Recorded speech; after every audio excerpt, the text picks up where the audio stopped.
water's definitely pooling in the center of the coach. It seems fixed now in the back, but it's definitely a low point around these air conditioners. So we'll see. So there's the seam that we filled in. It's still easy to see. We used a clear DAP RTV on it, and then built up the self-leveling stuff around the edge. But you can see there's a real low flange there. Inside of that is where we think the water was flowing in.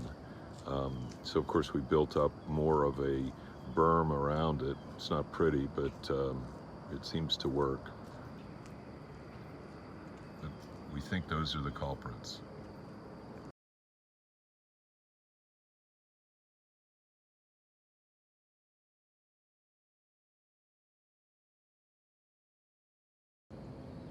So Chad, we think the culprits of the leak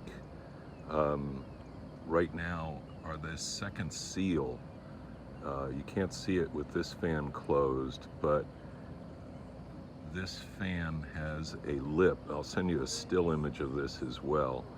But it's a still, I'm sorry, like a separate bead in there that we sealed up that was not sealed. We also built about 8 or 10 of these pass-throughs through the caulking on the side. This caulking actually allows the water in some places to rise up over a ½ an inch on the center of the roof, especially in the middle.